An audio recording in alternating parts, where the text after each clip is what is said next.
Do you remember the invitation to be in the Australian book about she sheds? Oh, yes.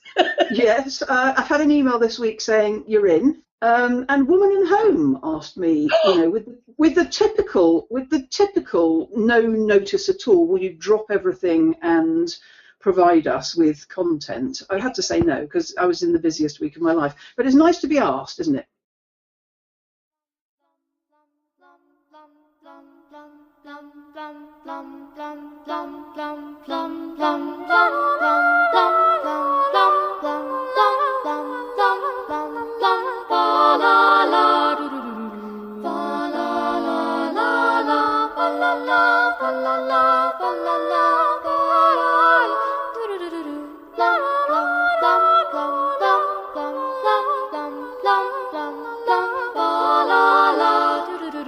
Welcome to Own It, Your Business and Your Life, with Nicola Cairncross and Judith Morgan.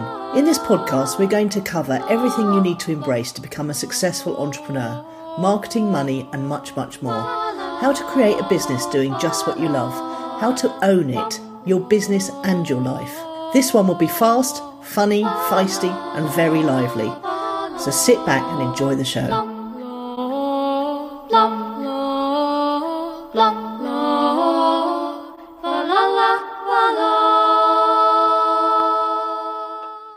Well, speaking of Christmas, today is our Christmas Day episode. Yeah. So happy Christmas to you. Who'd have thought we'd still be here a year later, eh? A year later doing this podcast and not a moment too, what's the word? It doesn't seem a moment too long. Yes. So tell me about your week then. Well, I'm supposed to be on holiday, but it's been the busiest week of the year. That's bonkers. What's made it so busy then? Well, there's that Christmas factor, isn't there? Where everybody wants to get everything in before. Because they're all knocked off. Yeah. Exactly, yes. Yeah. So I've got a client coming over this afternoon. I've got still 2 to do online, and I've got a group for Small Business Big Magic tomorrow night. And when I looked at my diary on the sort of last weekend for the coming week, I thought, good heavens, what on earth's going on? It's busier than it normally is. Well, no, it's not busier than normal, but it's at least as busy as normal. So my proper 2 weeks don't begin until Friday, and I'm much looking forward to it. That's very nice. So I'm going to tell you about a spooky thing. You like spooky things, don't you? I do like spooky things, yes. I went to this mastermind, very blokey. I was the only girl as usual, in London. Docklands, quite a blokey place. And we went for dinner the first night in the hotel, which was quite nice. Yeah. And then the next day, there were 2 new bods. One was called John and one was called Narej. And they were very nice. And when they came to their turn to talk about their business and what they needed help with and all that business, they did a presentation that involved magic. Because Narej and John are both very magic people, and they told us this story about how they went off to meet, I can't remember who it was now, but he used to be a Dutch footballer, and now he's turned into a very big sort of guru. And not, by his own promotion, just by the fact that everyone rates him so highly. Anyway, so they went off and ended up spending a week with him. Then I think they also went around India. They'd heard about these after-school clubs where they get children to open up their third eye.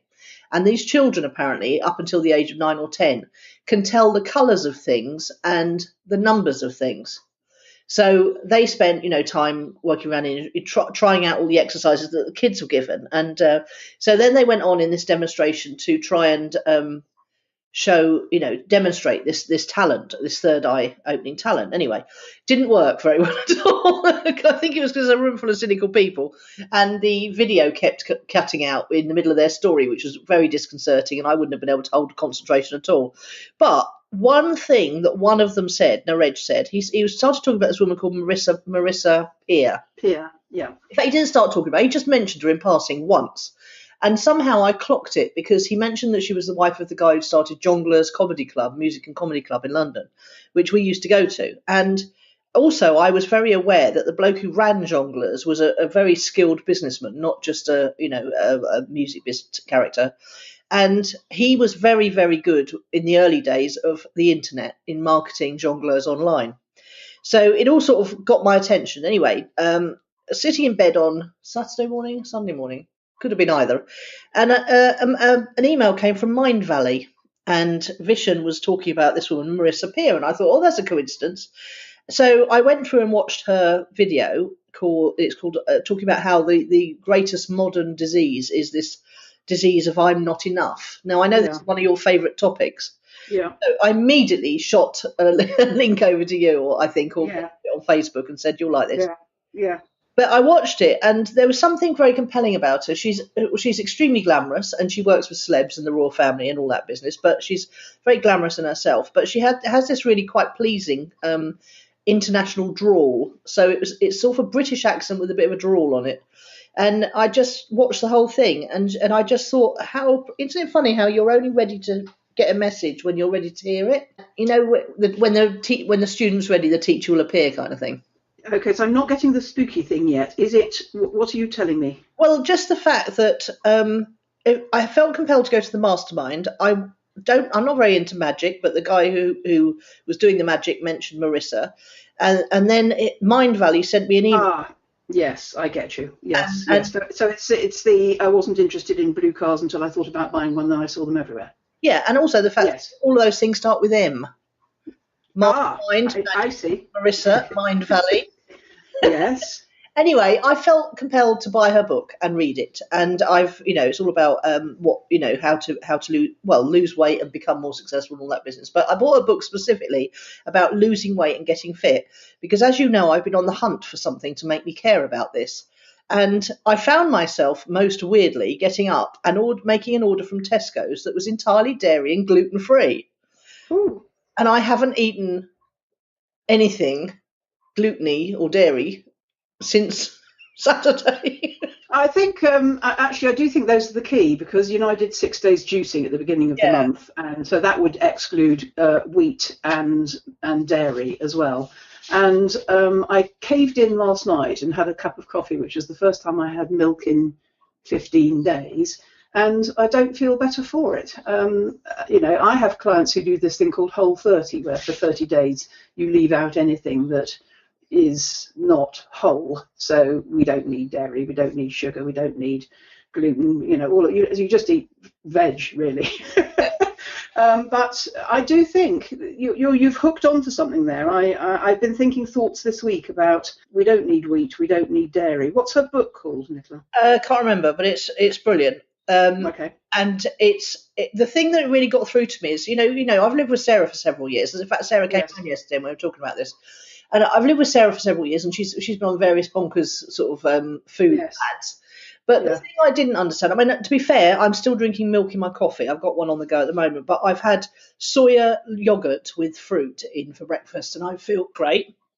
And the thing, and definitely going to bed without having had any carbs is brilliant. Oh, I've lost 5 pounds, by the way. That's sort of almost incidental in a way. And you know that throat clearing thing you just did? Yeah. That's milk. It's milk. Oh, okay, that's interesting. I'll watch out for that then. Yeah. But the other thing is I found myself joining the gym. Oh my word! So you've been subliminally turned by Marissa Peer's book. Well, not just her book; it comes with meditations, and I've been doing her I've done a meditation a day every day, and she's got. It's all about eating mindfully and the fact that you are enough, and that eating won't stop the feeling. Is the eating thing her expertise?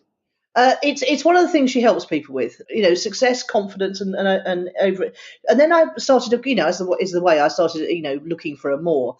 And she's even been on, breakfast TV, curing someone of over shopping. But in the course of curing her of her shopping binges, she lost 3 stone. I have heard of her. I'm not quite sure how I've heard of her or why I've heard of her, but I did recognise her name quite a lot when you posted that link. And there's another woman, Janine Roth, who says that has got that connection between overspending and overeating, actually. I think Marissa's thing is all about I am enough, you are enough. And I've put it on my screensaver as well. And Judith, this is all actually down to you, because if it wasn't for the fact that you'd introduced me to Paul McKenna's 5 things that will transform your life, and I started listening to his meditations, I wouldn't have been open-minded enough to try Marissa's meditations, but I'm thoroughly enjoying them, so thank you very much. Not at all. I do think actually this thing about keeping an open mind, I had to say this to a client yesterday, it's more and more important the older we get. We can't close our minds to anything at all. No. You know, if one has got entrenched views about anything, that's a really bad sign. Because it's not a fact, it's just we've made up our minds to it, and we don't need to do that. It's very aging too. Yeah. The interesting thing about Marissa's book was that it made sense to me on and it connected in ways that nothing else ever has.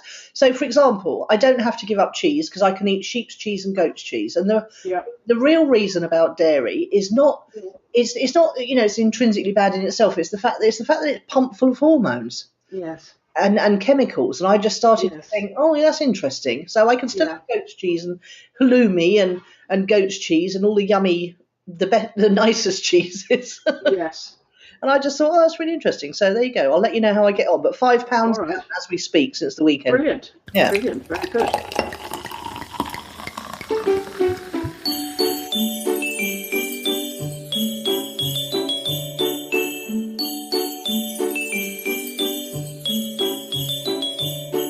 What's fueled your fire then? Do you remember the invitation to be in the Australian book about she sheds? Oh, yes. Yes. I've had an email this week saying you're in, so that's quite exciting. And Woman in Home asked me, with the typical no notice at all, will you drop everything and provide us with content? I had to say no because I was in the busiest week of my life. But it's nice to be asked, isn't it? Yeah, well, come on, Judith. You could have not. No, I couldn't. I simply couldn't for lots of reasons. One, I don't like the way journalists approach us with no notice. My deadline is yesterday. Yeah. I can't drop everything when I've got commitments to clients. The brief was inadequate. It didn't tell me what the article was about, what it was entitled. They just wanted me to send them sort of pearls of wisdom, and they would pick. It was all just too fast, too poorly briefed. It was impossible, actually. But the point of this story is it's nice to be asked. It is. And Woman at Home, I did that double page spread and they did. Oh, I do. I remember it, and it hung around in dentist waiting rooms for years and did us quite a lot of good in the Monday gym. Yeah. Yeah, it did, absolutely. Oh, there you go then. So you're going to be the queen of the sheds. Well, I live in hope that journalists, and if there are any listening, will just give us much longer than 5 minutes to provide them to do their work for them. Yeah, absolutely. And they often don't even change what you write, so you are doing their work for them. Yeah, exactly. Yeah. Anyway, what's fueled yours? Well, I mentioned the book Profit First last week by Michael Makowski or something. Yes. I remember looking up how to spell his name for the show notes. It's in the show notes last week. You know how prone I am to bang on about things that I've already talked about? Well, I've checked the show notes last week, and it's just as well I did because Profit First was going to be in my Who or What's Impressed again. This week I've been working through the actual exercises in Profit First, and it actually is quite a mind-blowing book, and because it goes through this thing where you take your turnover and you remove the cost of creating the turnover, i.e. subcontractors and materials, and that gives you what they call your real income. But there is, it's not quite as simple as that, because if you're a service business, then obviously you don't have any subcontractors and tools unless you've got freelancers or outsourcers. So you have to sort of work that bit, and it gives you what they call a real income. And then you go through and you look at your last year's figures. Well, I've only got 7 months in my zero, so I got that off and looked at that. And then you apportion those expenditures in certain categories in percentages. So it tells you what percentage you spent on, say, for example, staff, including, and then what percentage you spent in owner's salary and what percentage you spent in overheads and stuff like that.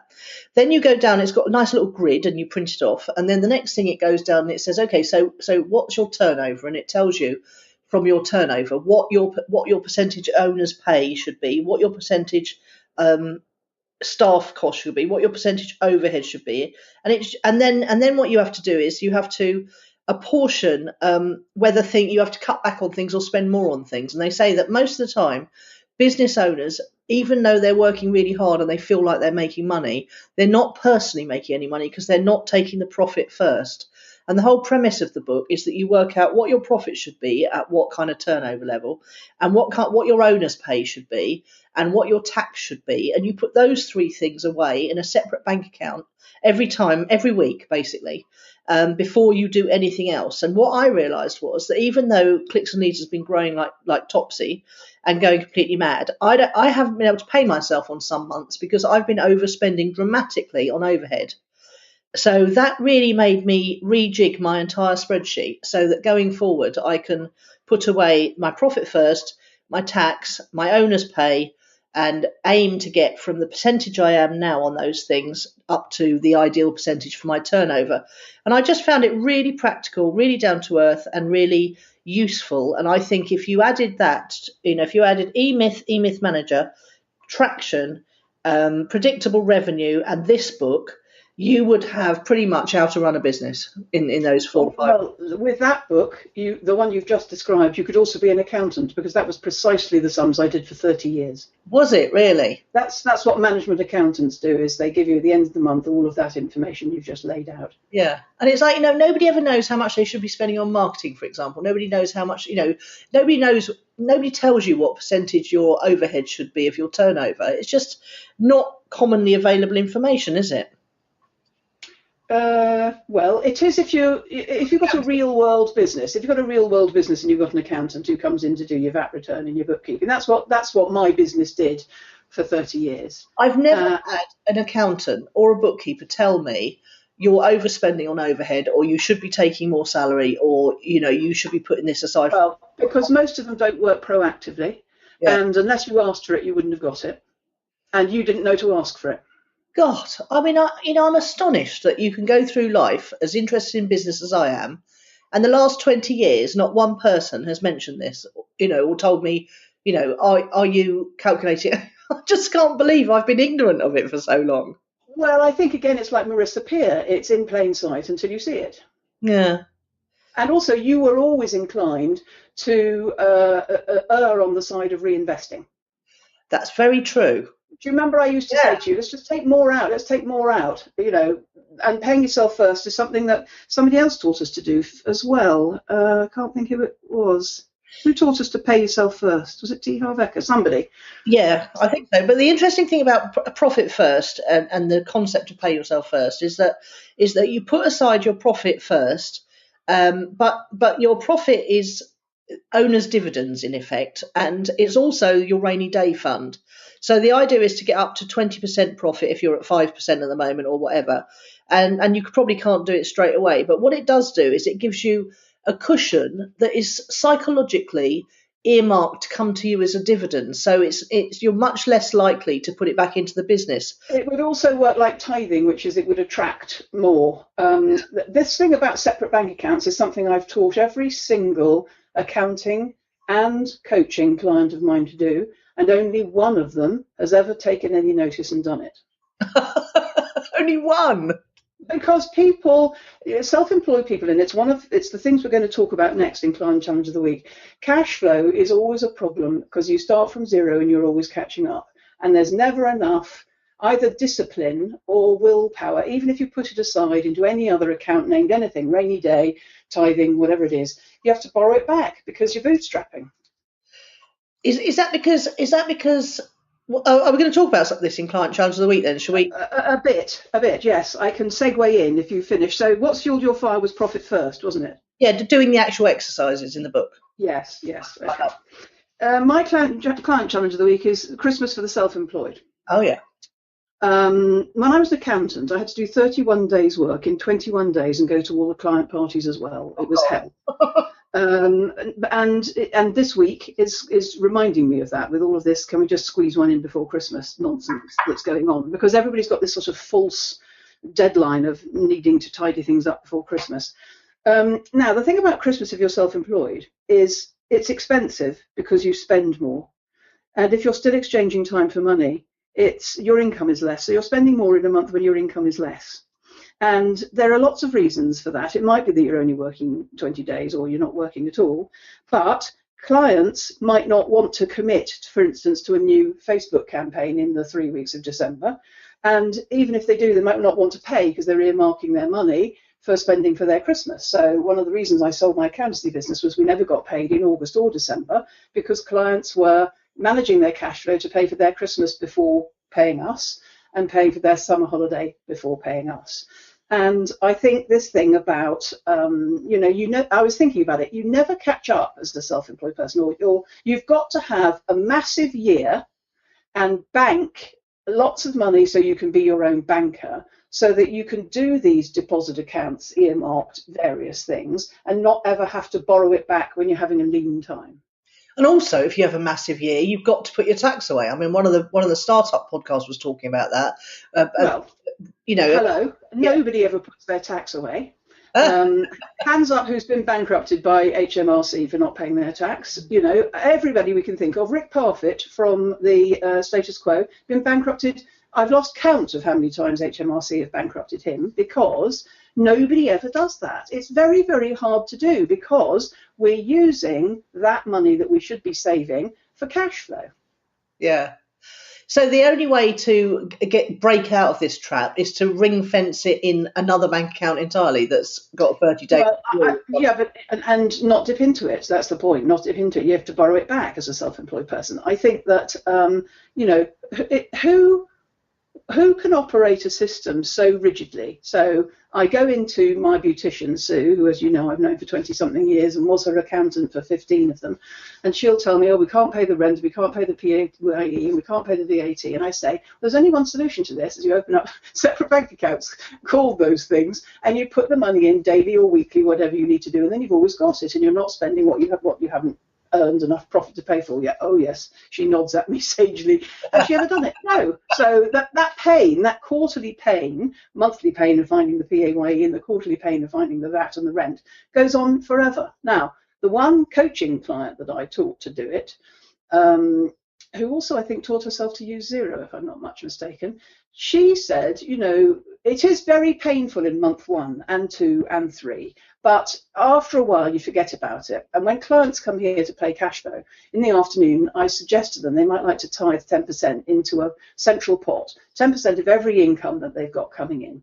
And we don't like it very much in the first hand and the second hand and the third hand because it really hurts. But after a while, you don't notice. And I keep making the point to them, after a while, you don't notice. After a while, you don't notice. But we're already a bit strapped for cash. Try opening up new deposit accounts and putting that money in when you haven't got the cash flow for it. It's difficult. Yeah, I think that's why I'm so keen to and I'm so pleased I found Profit First right now, because I'm in a transition period in Clicks and Leads where I'm going from struggling along from month to month to actually earning more than the business needs and more than I need to pay myself. So it's absolutely a brilliant time for me to get into the good habit of doing it now, because I've got a little bit spare sitting around.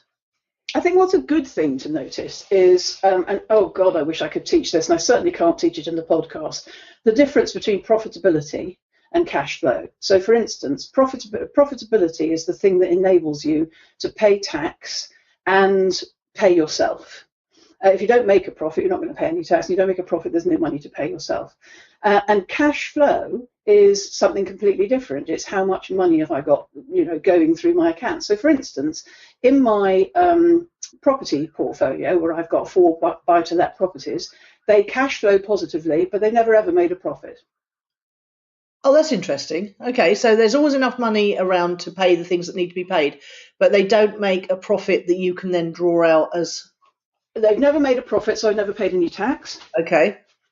Because interest rates are historically low, there is often a cash flow surplus.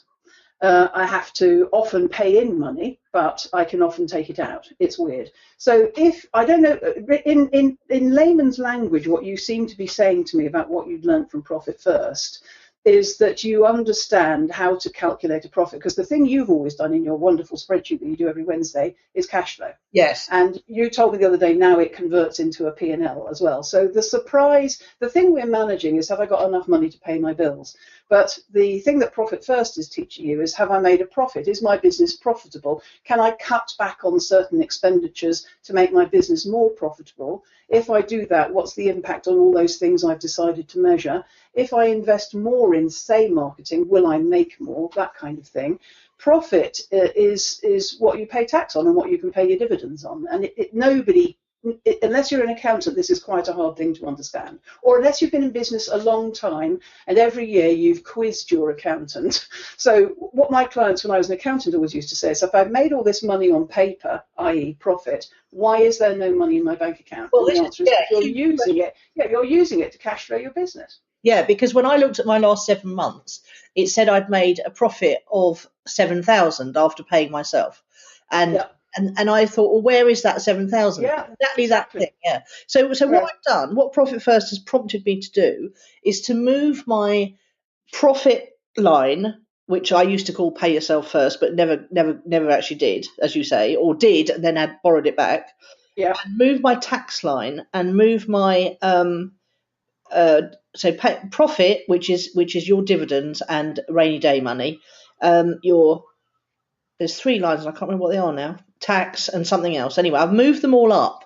I've moved up first the money I have to pay to Inga, because she's my materials and subcontractors. It varies and it's a cost of sale. I couldn't do it without her. So then I've got my profit, my tax, and I can't remember the other one, but it's in the book. And then I've got all my overheads. They're coming out after all those things that are the most important things. So now I've realised I'm overspending dramatically on my own Facebook advertising. Yeah. I'm looking down the rows to see all the things that I can cut back on now, because I have to go now from something like 49% overhead to 30% overhead. Yeah. And I never had those guidelines before, so now I know I'm overspending on overhead.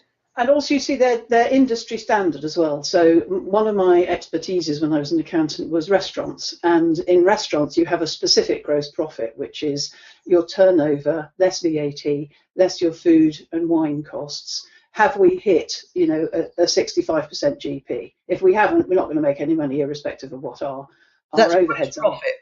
Yeah, and that's after cost of sales. So how much food and booze did we buy in, less stock that we still got left to sell the number of meals that we sold? And it literally, in a restaurant, this is why so many restaurants go out of business. It's like hitting the bullseye on a dartboard every single month. And those restaurants that go out of business, they either don't know this stuff themselves or they haven't got a good accountant who tells them. No, they can't do it. It's an impossibly difficult thing to do, because it's about portion control and waste management, and it's just terribly difficult to do. The answer to your question just now about, I've made 7,000 profit, where is it? You need to understand what a balance sheet is for that, because I can tell you where it is. It's in people who owe you money, people you owe money to, and some of it will be in your bank account, debtors, creditors. The balance sheet tells you where your profit is, and it's fueling, running, petrol in the tank of your business. Yeah, see, nobody owes me any money because they pay in advance. I don't owe anyone any money because I pay as I go. And there isn't any, there is money in the bank account, but if that amount varies. So yes, it's in overhead, isn't it? It's in overhead and it could be in assets. It could be in assets. You might have spent something which is sitting in your house. No, like a computer. No, a laptop. That's it. 1,500 quid. There's 1,500 quid of your 7,000. And, if you have a proper set of accounts, which is not just a P&L, but a balance sheet as well, your balance sheet tells you where that £7,000 is. Yeah, well, I've got a balance sheet for last financial year, but obviously Xero doesn't produce. Does Xero produce a balance sheet? I don't know. I don't use Xero. Had you overdrawn? Had you taken out more than 7,000? No. VAT? Yeah, it could be. Yeah, it could be. You see, that's somebody you owe money to if you haven't paid it over yet. Do you see? Yeah, good point. Yes, that's absolutely right. Because I'm current with my VAT, but I'm obviously always a quarter behind, aren't you? Well, that's one of the things on the balance sheet. You see, that is money you owe. Yeah, well, that money needs to be. If you add up the assets, my £1,500 computer, the money that the liabilities, the money that I owe the VAT man, the money in the bank account, it'll be there on your balance sheet. It'll tell you where your £7,000 profit Okay, is. all right, cool. Well, I need to get more astute with this. I need to get my balance sheet printed off every month, don't I? As well as the a P&L. You need three. You need a P&L and a balance sheet and a cash flow. And you don't want to muddle any of them. I do cash flow. They can do P&L and the balance sheet. All right. Yeah. I'm going to get my... At least quarterly. If somebody's doing your VAT return for you, at least quarterly get those P&L and balance sheet, and get somebody to explain it to you for as many quarters as you need until you don't need that anymore. Yeah. Okay. Cool.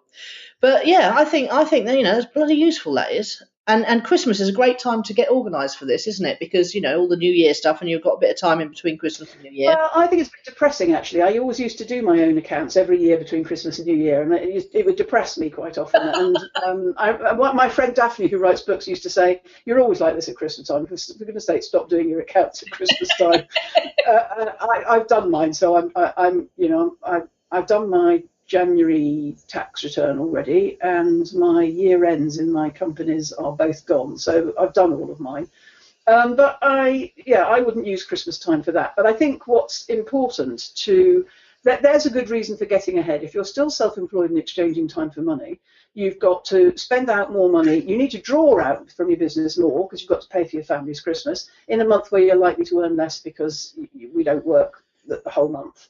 So Christmas can be a nightmare if you're self-employed, and that's a jolly good reason for deciding today that next year you will have some of these deposit accounts that Nicola's talking about, where you put away rainy day money or your dividend that you haven't taken yet, or pay yourself first, or review your expenses and cut down on what you don't need to. I don't think there's any guarantee that spending leads to business success.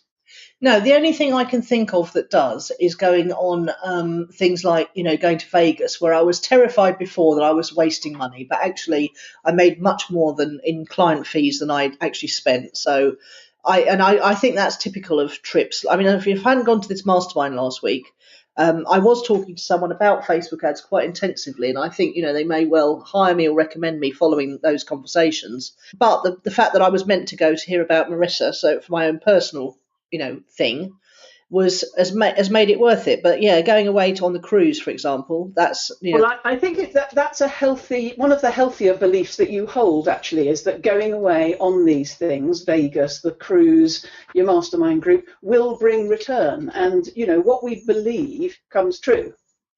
Yes, and that is so true. Yeah, you prove yourself right with that every time, which is a virtuous circle, which is great. Yeah, absolutely. So coming back to the client challenge of the week, then we've talked a lot about money and things. I mean, what I've experienced with my clients this last week, is that a lot of them have this belief that nobody's looking at Facebook ads over Christmas, whereas actually I hold the opposite belief, that people have got less to do, so they're actually surfing social media more. And some of the clients have actually paused their or wanted to pause their campaigns, but I've talked them out of that because all the pixel would lose all their data. So when you start the campaigns again after Christmas, they'd be, no good to man nor beast. So what I've done is I've persuaded some of them just to put their budgets down to a level where they could still keep getting leads, and the pixels will still be collecting the data about who's opting in. But yeah, it has been an interesting phenomenon watching them one by one decide that they don't. But then luckily enough, I took on 3 clients a couple of weeks ago, so we're setting up their campaigns as we speak. That's quite good. We've got work to do to make up for the fact the other clients have toned down their spend. Interesting. Anything else on the Christmas and being freelance thing that? Anything you can think of? I mean, I just think it's this double whammy of likely to be earning less, likely to be spending more. I think for me this year is going to be the first year that I actually feel that I can take some time, because Clicks and Leads is just going. The process of it is, the strategy, the plan. It's just rolling along. The ads are, there. Obviously, I'm going to cut back on those a bit, but because I want to bring my overhead under control. But it's just working, Judith, and I think I might let myself have a few afternoons watching old movies. Oh, I think that's good. Just before the call, I had a look to see what was on at the cinema and pegged a couple of those into my diary. There's quite a lot to see, isn't there? Including the new Star Trek movie for me. Well, I was going to ask you about Star Wars. Are you a Star Wars fan? I know you like sci-fi. Will you be going? No, I'm not a Star Wars fan. I'm a Star Trek fan. I'm a Trekkie. I don't think there is a Star Trek movie. It's all about Star Wars, isn't it? No, I know it's all about Star Wars this Christmas, but there's a new Star Trek movie coming. Oh, okay. Children thought it was hilarious because it reminds me of my childhood of watching Star Trek with my dad, and I sat in the cinema two years ago whenever that movie came out, and just the music alone made me well up and blub like a baby. I must say, talking about sci-fi, when I was little in the 60s, we used to run around the school playgrounds saying, "I will exterminate you, I will exterminate you," like a Dalek. Yeah. And in those days, children who, had a playground life went to bed at, 7 o'clock or something. Yeah. Doctor Who's on now at 8:30 and 8:45 at night. Has it got that much scarier that Doctor Who has to be on late after what would have been my bedtime? It is quite scary. I mean, I find it all a bit ridiculous still, but I've never been a Doctor Who fan either. But it is a lot. When I catch it occasionally, it is quite dark. I just think it's interesting. It comes on after the Pretty Dancing, and which I know is early so that the little girls can watch it. And then after the Pretty Dancing, when I check off, it's Doctor Who, and I think, oh, what's Doctor Who? Isn't Doctor Who targeted at little people? It's coming on not after my bedtime, but quite late at night for who I thought the target audience was. I think it's definitely targeted at grown-ups now, definitely. Mm-hmm. Well, must be.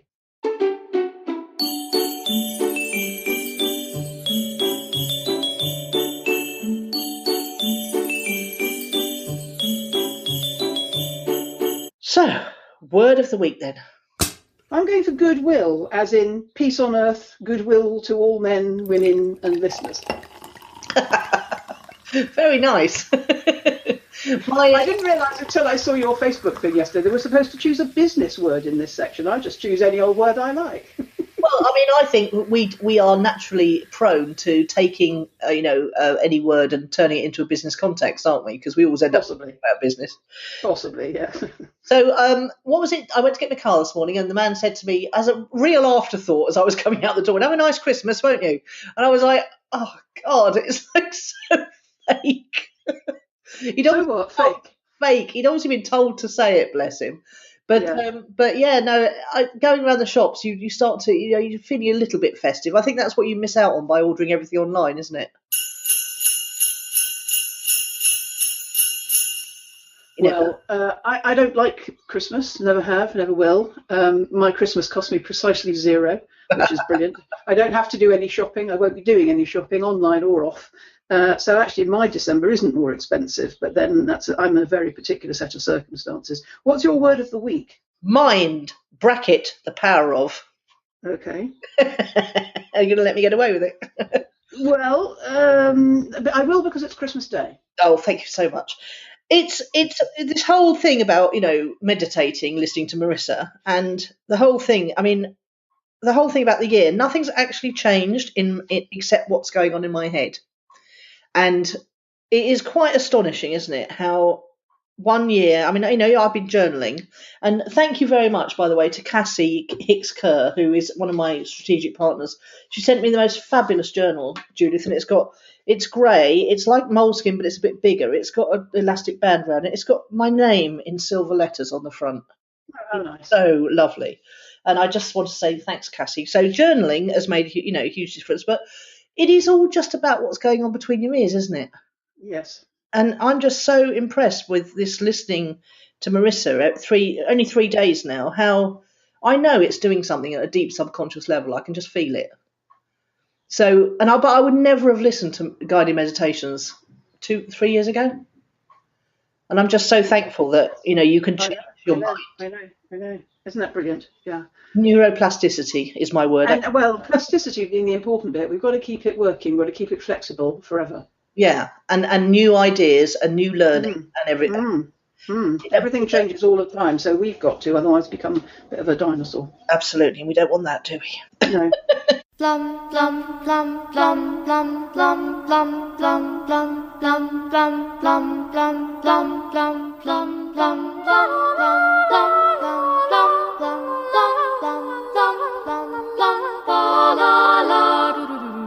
Project updates then. I thought we might talk about surprises of the year, things we didn't see coming. Mine are that both of us got into sports gambling, which still makes me laugh like a bucket, really, because I've never shown any interest in sport whatsoever, ever. So that was one of the surprises of the year. Colouring in was one of the surprises of the year for me, which I haven't done for quite a long time because I got sucked into 7 seasons of The West Wing, and it was so gripping I couldn't actually colour at the same time. Shock of the year was turning 60. I'm now 60 3/4, which is quite funny. It's just been a funny old year, hasn't it? Yeah, it has. I prefer to call it sports betting. I think it sounds a bit less gambling than gambling.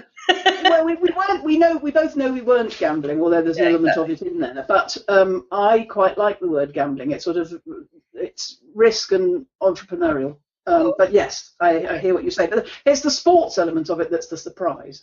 Yeah. Well, the big surprise for me is that I've got a business that's doing incredibly well, and that feels like a surprise, even though it shouldn't be a surprise because I'm doing all the things that you should do to make it work. I think when it's right, it's easy. I think it's of its time, isn't it? Yeah, absolutely. And on the mastermind last week, two of them, well, everyone said drop the coaching thing, but it suddenly occurred to me that if I made the coaching program all about digital business owners, then that could be just my final coaching program, my evergreen coaching program. I could just launch it 3 times a year, and all the stuff that I've created and collated and is in my membership site would benefit those people. But if I just slant the marketing towards people who are social, I'm with your masterminders. In fact, when you asked me 2 or 3 weeks ago, I said the same thing. Clicks and leads. I know you can't. Just then, don't let it go. Just ignore it for a bit. Focus on the thing that's working. Well, I can't do that either. I was going to ignore it till the new year and see what happened, and then I was going to ignore it till after the cruise and see what happened.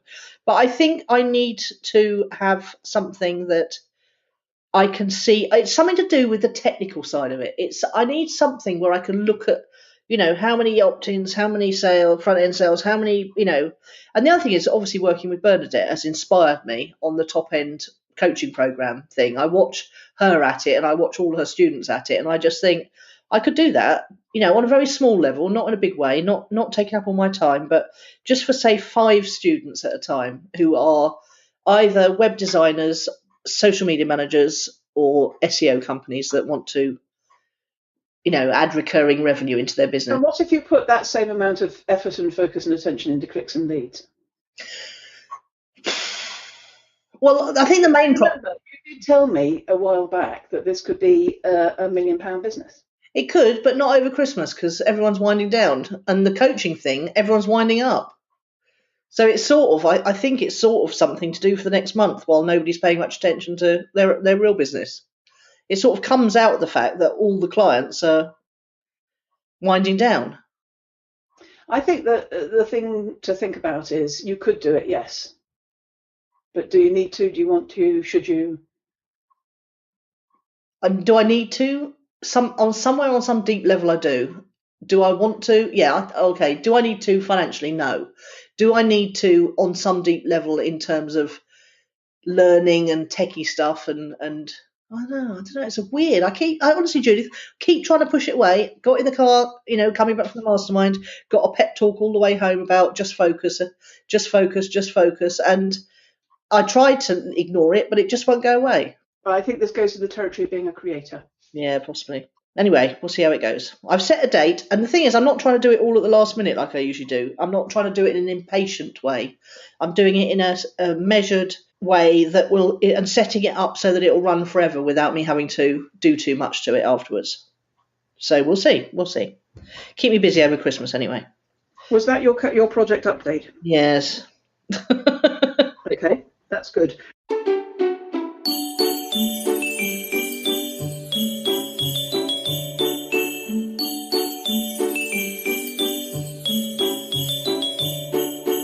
Now let's skip sprightly on to who or what's impressed. I was going to say us, because we've done 59 podcasts, which is quite impressive. We'll have done our New Year's Day one will be our 60th, and you said earlier, who would have thought it? I agree.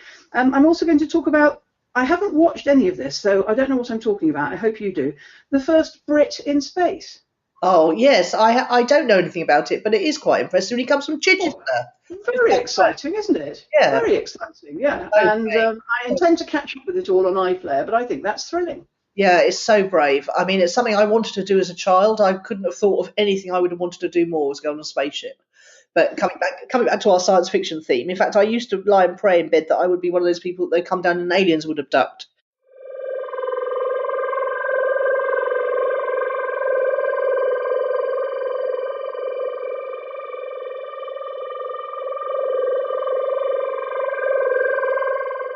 Until I found out about the eye drilling. I wasn't keen on the eye drilling. 1 week I'll turn up here by myself. Well, where's Nicola? Oh, she's been abducted by aliens. Laters.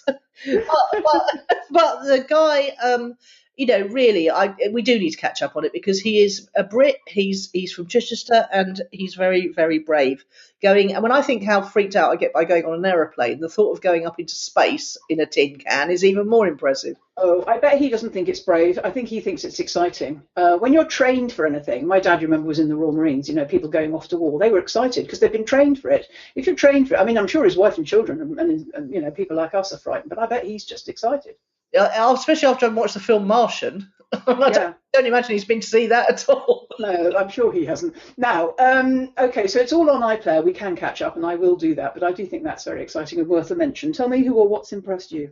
I've said only a little thing. I've got the extension for Chrome called Momentum, and it's really, really nice. I had a lovely picture of an elephant on my desktop, but Chrome, every time you open a new tab in Chrome, this Momentum extension puts a random stunning picture on. It tells you what time it is. It says, "Good morning, Nicola," and then it's got a little box that says, "What's today's focus for you?" And today it says podcasting because I put it in. I see. Lovely. And it's got an inspirational quote. "Every moment you live in the past is a moment you waste in the present." Tony Robbins. It tells you where the photo is from and who took it. And some of them are amazing. And then you've got Shore and by Sea, 13 degrees, top right. And then you can have a to-do list. So I'm not going to... Okay, now I don't get why it's called Momentum. It would be better called Inspiration or Focus or something. I don't really get that. Why is it called Momentum? No idea.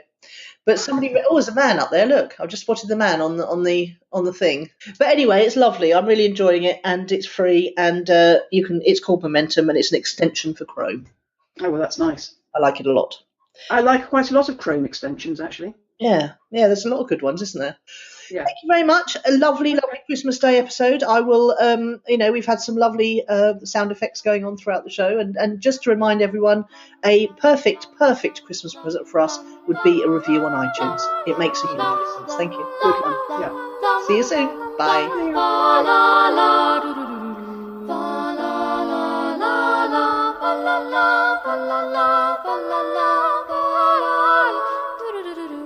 You've been listening to Nicola Cairncross and Judith Morgan.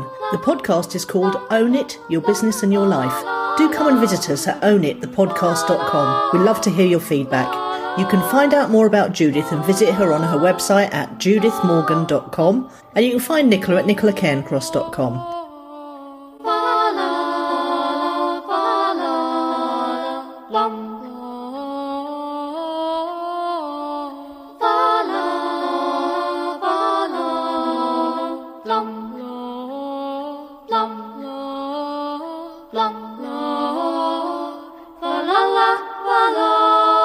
la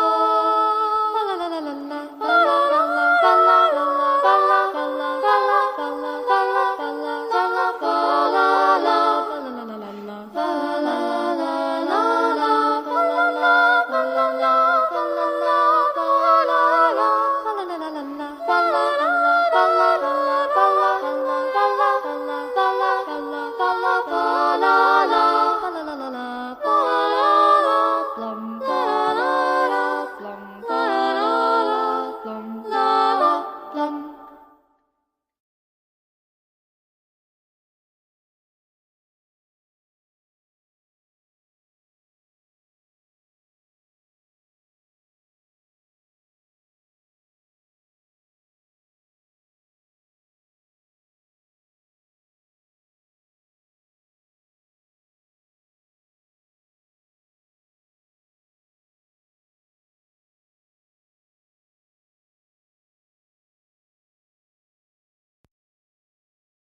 You've been listening to Nicola Cairncross and Judith Morgan. The podcast is called Own It, Your Business and Your Life. Do come and visit us at ownitthepodcast.com. We'd love to hear your feedback. You can find out more about Judith and visit her on her website at judithmorgan.com, and you can find Nicola at nicolacairncross.com.